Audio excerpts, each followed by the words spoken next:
నమస్కారం. ఇది సంగతికి స్వాగతం. విశాఖపట్నం రాష్ట్రంలో పెద్ద నగరం, పారిశ్రామికవాడ, పర్యాటక ఐటీ రాజధాని. ఇప్పటివరకు అయితే ఇంతే. భవిష్యత్తులో విశాఖ ఖ్యాతి మరింత పెరగనుంది. భారత తూర్పు తీర రక్షణ రాజధాని కానుంది.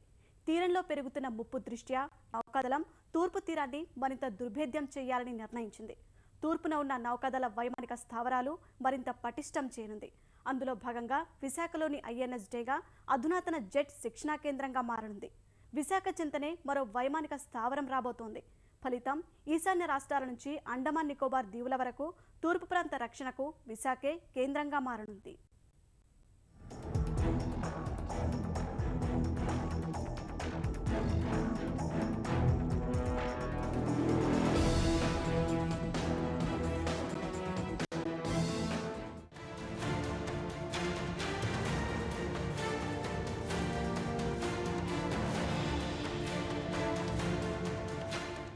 భారత నౌకాదళం నౌకా విభాగంలోనే కాదు, వాయు విభాగంలోనూ చాలా పటిష్టంగా ఉంది. 50 ఏళ్ల కిందటి నుంచే ఎయిర్ క్రాఫ్ట్ క్యారియర్లు కలిగి ఉన్న భారత నౌకాదళం వాటిపై జెట్ విమానాలు ఉపయోగిస్తోంది. తేలికపాటి హెలికాప్టర్ల నుంచి అత్యంత అధునాతనమైన ఫైటర్ జెట్ల వరకు నౌకాదళం అమ్ముల పొదిలో ఉన్నాయి.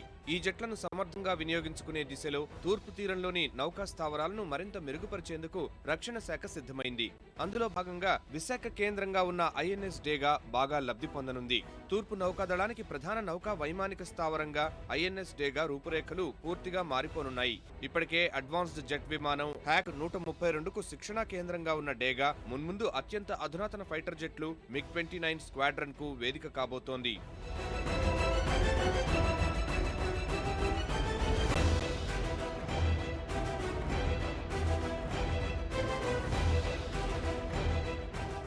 తూర్పు తీరంలో భారత నౌకాదళానికి ప్రధాన స్థావరం ఐఎన్ఎస్ డేగా.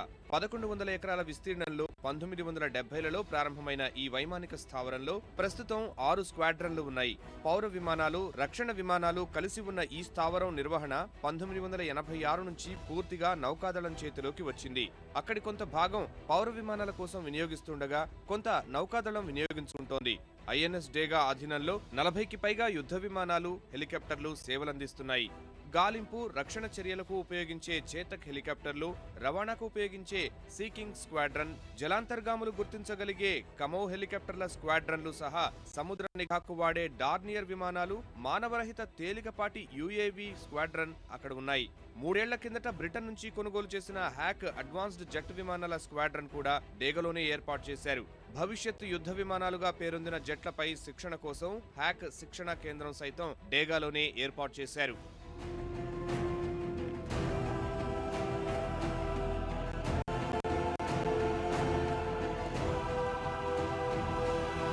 ఇప్పుడు డేగా అనేది మన ఈస్ట్ కోస్ట్లో అతి ముఖ్యమైన నేవల్ ఎయిర్ స్టేషన్ అండి. ఇక్కడ నుంచి అన్ని రకాల నేవల్ ఎయిర్ క్రాఫ్ట్స్ మనకి ఇక్కడ వైజాగ్ నుంచి డేగా నుంచి ఆపరేట్ చేయబోతున్నాం. ఈ ఎయిర్ స్టేషను మనం యాక్చువల్గా చూస్తే లాస్ట్ 5 years అనేది చాలా ఎక్కువగా చాలా ఫాస్ట్గా గ్రోత్ రేట్ చూస్తున్నాం. అన్ని రకాల ఎయిర్ క్రాఫ్ట్ కూడా ఇక్కడ మరి వైజాగ్ నుంచి ఆపరేట్ చేయబోతున్నాం. బ్రిటన్ నుంచి మొత్తం 17 హ్యాక్ విమానాలు భారత్ కొనుగోలు చేసింది. మిగ్ విమానాలు నడిపే పైలట్లు ముందుగా హ్యాక్ జెట్లపైనే శిక్షణ తీసుకోనున్నారు. వీటికి తోడు దేశంలో అత్యంత విధ్వంసకర యుద్ధ విమానంగా పేరొందిన MiG-29K స్క్వాడ్రన్ వచ్చే ఏడాది చివరికి ఇక్కడకు తరలిరానుంది. రష్యాలో తయారైన MiG-29K ప్రస్తుతం నౌకాదళంలో ఉన్న అత్యంత శక్తివంతమైన యుద్ధ విమానం. రష్యా నుంచే తీసుకున్న ఐఎన్ఎస్ విక్రమాదిత్య విమాన వాహక నౌకపై నుంచి వీటిని వినియోగిస్తున్నారు.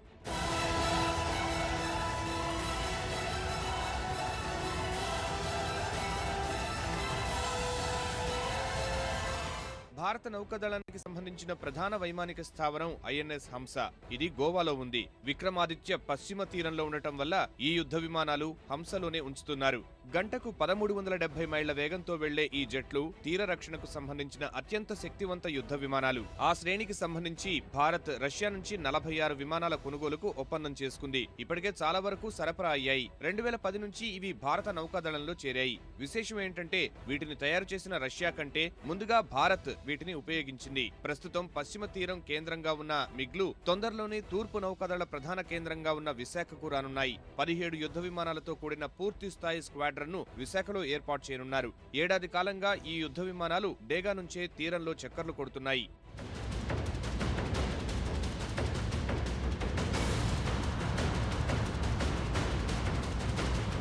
ఇప్పటికిప్పుడు మిగ్ స్క్వాడ్రన్ ను విశాఖలో ఏర్పాటు చేయడానికి కారణాలేంటి? విశాఖలోని డేగాతో పాటు తూర్పు తీరంలో వైమానిక స్థావరాలు మరింత పటిష్టం చేయడంలో ఉన్న మర్మమేంటి అంటే ఇందుకు చాలా కారణాలే ఉన్నాయి. భారత్లో తయారవుతున్న తొలి స్వదేశీ విమానవాహక నౌక వచ్చే ఏడాది నౌకాదళంలో ప్రవేశించనుంది. ఆ నౌకను తూర్పు తీరంలోనే మోహరించనున్నారు. తూర్పు నౌకాదళం పరిధిలో పనిచేసే ఈ యుద్ధ నౌకపై విక్రమాదిత్య తరహాలోనే మిగ్ 29K స్క్వాడ్రన్ మోహరిస్తారు. వచ్చే ఏడాది నాటికి ఈ విమానవాహక నౌక విశాఖకు చేరుతుంది. అంతకు ముందే మిగ్ స్క్వాడ్రన్ ను విశాఖకు తీసుకురావాలన్నది నౌకాదళ ప్రణాళిక. అందుకోసం విశాఖ వైమానిక స్థావరం డేగాలో మౌలిక సదుపాయాలు మరింత పెంచనున్నారు. మిగ్ విమానాలు నిలిపి ఉంచేందుకు అవసరమైన హ్యాంగర్ల నిర్మాణం కోసం గత ఏడాది 450 కోట్లు కేటాయించారు. ప్రస్తుతం ఆ పనులు చురుగ్గా సాగుతున్నాయి.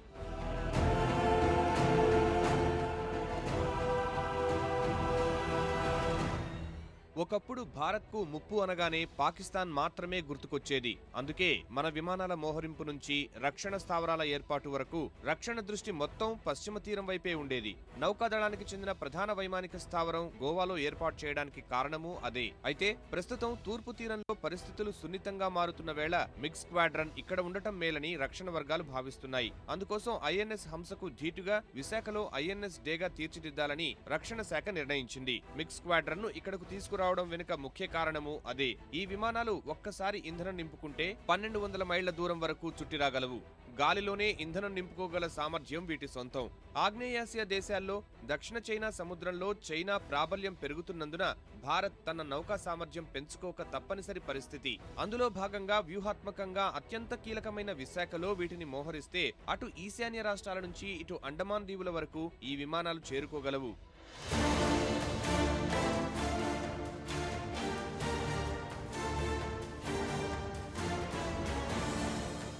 Well, it is an extremely important air station because on the eastern seaboard, as you know, the western seaboard we have certain naval air stations.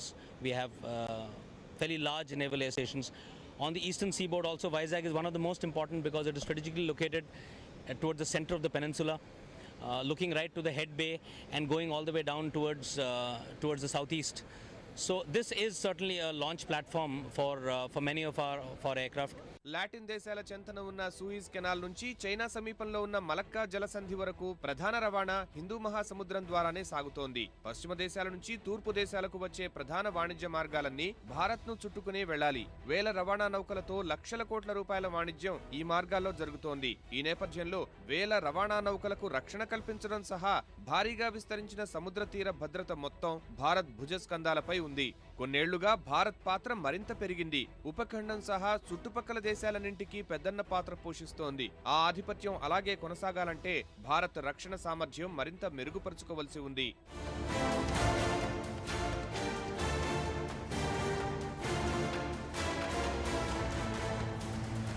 Hindu మహాసముద్ర పరిధిలోని దేశాలన్నింటితోనూ చైనా సంబంధాలు మెరుగవుతున్న దృష్ట్యా తూర్పు వైపు సున్నితమైన పరిస్థితులు ఏర్పడుతున్నాయి. అంతేగాక తూర్పు తీరం భారీగా చమురు ఖనిజ నిక్షేపాలున్న ప్రాంతం. భవిష్యత్లో భారత ఆర్థిక ముఖ చిత్రాన్ని మార్చగలిగే సామర్థ్యం ఉన్న తూర్పు తీరాన్ని కాపాడుకునేందుకు రక్షణ శాఖ దన్ను మరింత అవసరం. అందుకే తూర్పు వైపున ఉన్న అన్ని నౌకా స్థావరాలను భారత్ పటిష్టం చేస్తోంది. సుదూర ప్రాంతాల వరకు నిఘా చేయగల P-8I యుద్ధ విమానాలను నౌకాదళం 14,000 కోట్లతో ఎయిర్బస్ సంస్థ నుంచి కొనుగోలు చేసింది. వీటిని కూడా తూర్పు తీరంలోని అరక్కోణంలో ఉన్న నౌకా వైమానిక స్థావరం ఐఎన్ఎస్ రజాలీలో ఉంచుతున్నారు.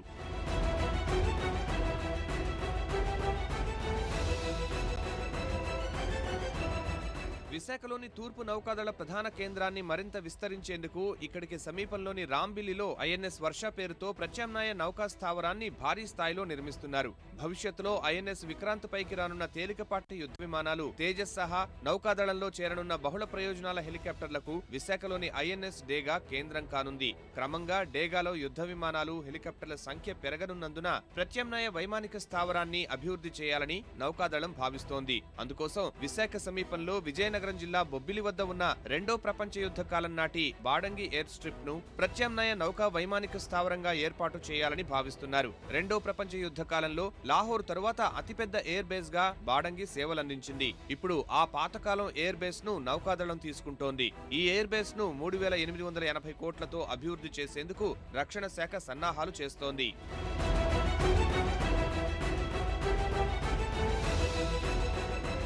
వీటన్నింటి అభివృద్ధితో రక్షణ పరంగా విశాఖ అత్యంత కీలకంగా మారనుంది.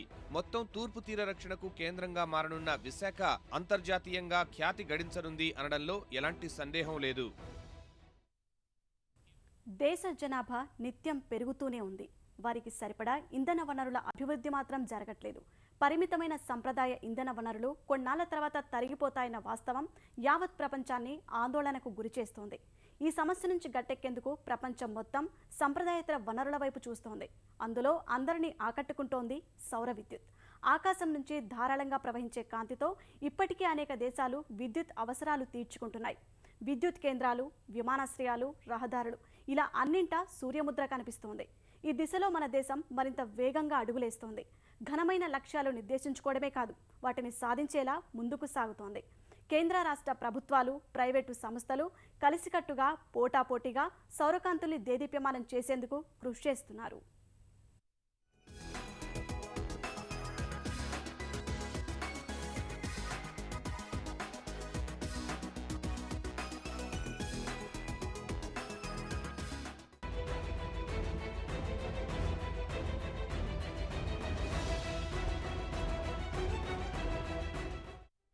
సౌర విద్యుదుత్పత్తి సామర్థ్యం పెంపులో భారత్ వడివడి అడుగులు. సౌర విద్యుత్ వినియోగంపై అనేక ప్రైవేటు సంస్థలు ఆసక్తి. ప్రపంచ దేశాలతో పోటీ పడుతూ భారత్ అనేక రంగాల్లో దూసుకుపోతోంది. దేశంలో విప్లవాత్మక మార్పులు, అత్యాధునిక సాంకేతిక పరిజ్ఞానంతో సరికొత్త ఆవిష్కరణలు పుట్టుకొస్తున్నాయి. అదే సమయంలో సంప్రదాయేతర ఇంధన వనరులపై దృష్టి పెట్టకపోతే అభివృద్ధి ఇంతటితో ఆగిపోతుందనేది విద్యుత్ రంగ నిపుణుల హెచ్చరిక. ఇబ్బడి ముబ్బడిగా పెరుగుతోన్న విద్యుత్ వినియోగం, తరుగుతున్న ఇంధన నిల్వలు, పెరుగుతున్న కాలుష్యం లాంటి సమస్యలకు పరిష్కారంగా సౌరశక్తి వినియోగం తెరపైకి వస్తోంది. సంప్రదాయ ఇంధన వనరులైన పెట్రోలు, డీజిల్, బొగ్గు లాంటివి ప్రపంచ దేశాల్లో క్రమంగా తగ్గిపోతుండటం అన్ని దేశాలను ఆందోళనకు గురిచేస్తోంది. ప్రపంచవ్యాప్తంగా ఉన్న నిల్వలు రాబోయే 4-5 దశాబ్దాలకు మాత్రమే సరిపోతాయన్న హెచ్చరికల వేళ ప్రత్యామ్నాయాలపై విస్తృత పరిశోధనలు జరిపి తక్కువ ఖర్చుతో వీలైనన్ని ఎక్కువ రంగాల్లో అందుబాటులోకి తేవాల్సిన సమయం ఆసన్నమైంది. ఈ నేపథ్యంలో ప్రపంచవ్యాప్తంగా అనేక దేశాల్లో సౌర విద్యుదుత్పత్తి, వినియోగంపై ప్రత్యేక దృష్టి కేంద్రీకరిస్తున్నారు. గృహ, వాణిజ్య, పారిశ్రామిక, వ్యవసాయ అవసరాల కోసం కూడా సౌర విద్యుత్తునే వాడుతున్నారు. సౌర విద్యుదుత్పత్తి, వినియోగం దశాబ్దాల క్రితమే ప్రారంభమైన 5-6 ఏళ్ల నుంచి విపరీతంగా ప్రాచుర్యంలోకొచ్చింది. గతంలో అధిక ధరలో ఉన్న సౌర ఫలకలు, ఉపకరణాలు ఇటీవలి కాలంలో గణనీయంగా తగ్గడం సౌర విద్యుత్తును మరింత మందికి అందుబాటులోకి తెచ్చింది. మన ప్రభుత్వము ఇప్పుడిప్పుడే సౌర విద్యుదుత్పత్తి లక్ష్యంగా అడుగులు వేస్తోంది. ప్రస్తుతం దేశంలో సౌర విద్యుదుత్పత్తి 4878.88 మెగావాట్లకు చేరిందని కేంద్రం వెల్లడించింది. 1256.7 మెగావాట్ల సౌర విద్యుదుత్పత్తితో రాజస్థాన్ దేశంలో అగ్రగామిగా ఉంది. 1024.15 మెగావాట్లతో గుజరాత్, 678.58 మెగావాట్లతో మధ్యప్రదేశ్, 418.95 మెగావాట్లతో తమిళనాడు, 378.70 మెగావాట్లతో మహారాష్ట్ర తరువాతి స్థానంలో ఉన్నాయి. తెలుగు రాష్ట్రాల విషయానికొస్తే ఆంధ్రప్రదేశ్లో 357.34 మెగావాట్లు, తెలంగాణలో 342.39 మెగావాట్ల ఉత్పత్తి జరుగుతోంది. 3 ఏళ్లలో ఇంధన పునరుత్పాదన రంగంలో మొత్తం 2005.51 మిలియన్ డాలర్ల విదేశీ ప్రత్యక్ష పెట్టుబడులు వచ్చాయి. తెలుగు రాష్ట్రాలు సౌర విద్యుదుత్పత్తిపై ప్రత్యేక దృష్టి కేంద్రీకరించాయి. అనంతపురం జిల్లా నంబల పూలకుంట వద్ద భారీ సోలార్ ప్రాజెక్టుకు ఆంధ్రప్రదేశ్ ప్రభుత్వం నెడ్క్యాప్ సంస్థకు 873 ఎకరాల భూమి కేటాయించింది. ఏపీలోని ఇతర ప్రాంతాల్లోనూ సౌర విద్యుదుత్పత్తికి ప్రణాళికలు రచిస్తున్నారు. భౌగోళికంగా తెలంగాణ సౌర విద్యుదుత్పత్తికి అత్యంత అనుకూలంగా ఉంటుంది. తెలంగాణ ప్రభుత్వం సైతం ఆ దిశగా ప్రత్యేక ప్రణాళికలు రచించింది. ఫలితంగా 6.5 నెలల్లో తెలంగాణ 279 మెగావాట్ల విద్యుదుత్పత్తి సాధించింది. 2014లో 550 మెగావాట్ల సౌర విద్యుదుత్పత్తికి టెండర్లు ఖరారు చేసిన తెలంగాణ ప్రభుత్వం ఇటీవల మరో 2000 మెగావాట్ల సౌర విద్యుత్ కోసం టెండర్లు పిలిచింది. ఈ సాంకేతిక పరిజ్ఞానానికి అభివృద్ధి చేయడానికి రీసెర్చ్ అండ్ డెవలప్మెంట్ అంటే ఇంకా చవకగా ఈ సోలార్ విద్యుత్ని ఉత్పత్తి చేయడానికి అవసరమైన సాంకేతిక పరిజ్ఞానాన్ని అభివృద్ధి చేయడానికి BHEL research and development wing ఉంది. అలాంటి వాటి సంస్థలు ఇంకా మిగతా సంస్థలు కూడా ప్రోత్సహించి వాటికి అవసరమైతే నిధులు కూడా సమకూరిస్తే భవిష్యత్తులో మనకి గణనీయంగా ఈ సౌర విద్యుత్తుని వినియోగించుకోవడానికి అవకాశం ఉంది. ప్రైవేటు సంస్థలు, అపార్ట్మెంట్లు, విద్యాలయాలు, విమానాశ్రయాలు సైతం సౌరశక్తి వినియోగంపై ఆసక్తి చూపిస్తున్నాయి. వినియోగదారులకు విద్యుత్తు ఆదా చేసి డబ్బు పొదుపు చేసేందుకు స్థిరాస్తి సంస్థలు సైతం ముందుకొస్తున్నాయి. హైదరాబాద్, బెంగళూరు లాంటి నగరాల్లో ఈ తరహా అపార్ట్మెంట్ల నిర్మాణం ఇప్పుడిప్పుడే ఊపందుకుంటోంది. బహుళ అంతస్తుల భవనాల్లోని గదుల్లో విద్యుత్ దీపాలు, ఫ్యాన్లు, టెలివిజన్లు, కంప్యూటర్లు 24 గంటలు పనిచేసే వ్యవస్థలతో కూడిన ఏర్పాట్లతో నిర్మాణాలు జరుగుతున్నాయి. ఫలితంగా పర్యావరణ పరిరక్షణ, కరెంటు బిల్లుల ఆదా జరిగి అందులో నివసించే వారికి ఊరట కలుగుతోంది. Primary source of electricity, main electricity ఏదైతే ఉందో అది కన్వెన్షనల్ పవర్, మన గ్రిడ్ పవర్ కాకుండా సోలార్ పవర్ కనెక్షన్ ఇవ్వడం జరిగింది. సో మొత్తం 8 ఫ్లాట్స్లో ఉన్న మన 230 లైట్స్, కంప్లీట్ బిల్డింగ్ అంతా కూడా ఎల్ఈడి లైట్స్ పెట్టాము. మొత్తం ఫ్లాట్ లోపల యాక్చువల్ లివింగ్కి ఏవైతే ఉన్నాయో అవి మొత్తం ఎల్ఈడి లైట్స్, అన్ని ఫ్యాన్స్, ఉన్న అన్ని టీవీలు అండ్ ఇంటర్నెట్ సిస్టమ్స్, ఏవైతే నిత్యావసరాలు ఇంటికి వస్తే ఏవైతే ఉండాలో అవన్నీ కూడా 24/7 సోలార్లో పెట్టేశామన్నమాట. హైదరాబాద్లోని శంషాబాద్ అంతర్జాతీయ విమానాశ్రయంలో జీఎంఆర్ సంస్థ 5 మెగావాట్ల సౌర విద్యుత్పత్తి కేంద్రం నెలకొల్పింది. ఇక్కడ పెద్ద ఎత్తున ఏర్పాటు చేసిన సౌర పలకల ద్వారా రోజుకు 25,000 యూనిట్ల విద్యుత్పత్తి చేస్తున్నారు. వచ్చే 2 ఏళ్లలో సౌర విద్యుదుత్పత్తి సామర్థ్యాన్ని మరో 5 నుంచి 7 మెగావాట్లకు పెంచాలనే ప్రణాళికలు రచించారు. విమానాశ్రయానికి అవసరమైన మొత్తం విద్యుత్తును సౌర విద్యుత్పత్తి ద్వారా సమకూర్చుకోవాలని అధికారులు లక్ష్యంగా పెట్టుకున్నారు. 5 మెగావాట్ల సౌర విద్యుత్ వినియోగం వల్ల రోజుకు పర్యావరణానికి హాని కలిగించే 20 టన్నుల కర్బన ఉద్గారాలు అరికట్టవచ్చని అధ్యయనాలు చెబుతున్నాయి. ఇన్ఫోసిస్ వంటి కార్పొరేట్ సంస్థలు సైతం సూర్యరశ్మిని శక్తిగా మార్చి వినియోగించేందుకు ముందుకొస్తున్నాయి. స్థలం వృధా కాకుండా సౌర ఫలకలు అమర్చుకునే విధానాలు అందుబాటులోకొస్తున్నాయి. ఐఐటి హైదరాబాద్లోని ఓ అంకుర సంస్థ హైదరాబాద్ శివార్లోని రామచంద్ర మిషన్ ప్రాంగణంలో పామ్, కొబ్బరి చెట్లు, కార్ పార్కింగ్ షెడ్ పైకప్పు వంటి రకరకాల ఆకృతుల్లో సౌర ఫలకాలు తయారు చేసింది. వీటి ద్వారా 2.65 కిలోవాట్ల సౌర విద్యుత్పత్తి చేస్తున్నారు. ఎంత విద్యుదుత్పత్తి జరుగుతోంది, ఎంత వినియోగమవుతుందో ఎప్పటికప్పుడు సంక్షిప్త సందేశం ద్వారా తెలుసుకునే అవకాశమూ ఉంది. అదే కాక ఒకప్పుడు సౌర విధానంలో యూనిట్ విద్యుత్పత్తి చేయాలంటే భారీగా అయ్యే వ్యయం 5 రూపాయల లోపలికే దిగిరావడం చాలా మందిని ఆ దిశగా ప్రోత్సహిస్తోంది. పోటాపోటీగా కొత్త సంస్థల ఏర్పాటుకు అడుగులు వేసేలా చేస్తోంది. వాటికి తోడు నెట్ మీటరింగ్ విధానం పూర్తిగా అందుబాటులోకొస్తే ఈ జోరు మరింత పెరిగే అవకాశముంది. భారతదేశంలో కూడా ఇదివరకు ఎప్పటి నుంచో సంస్థలున్నా, ప్రభుత్వం ప్రోత్సాహం ఇస్తున్నా అనేక మంది ఖర్చుకి భయపడి దాన్ని తీసుకోలేదు. అయితే ఈ 5-6 సంవత్సరాల నుంచి మనకి ఇప్పుడు సౌరశక్తి కూడా యూనిట్కి 5 రూపాయల లోపే దొరికే పరిస్థితి ఉంది. కాబట్టి ఇప్పుడు సౌరశక్తి మీద ప్రజలకు ఆసక్తి కలిగింది. తర్వాత ప్రభుత్వం కూడా దాని మీద ఇంట్రెస్ట్ చూపడుతుంది.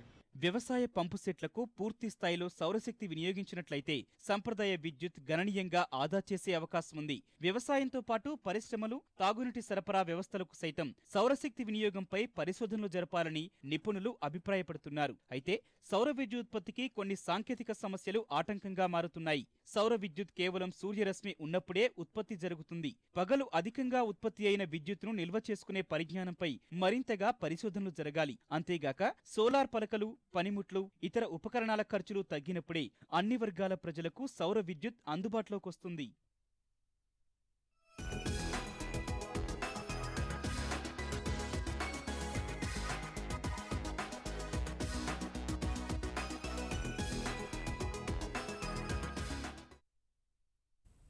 మరిన్ని విభిన్న అంశాలతో మరో ఇది సంగతిలో కలుసుకుందాం. నమస్కారం.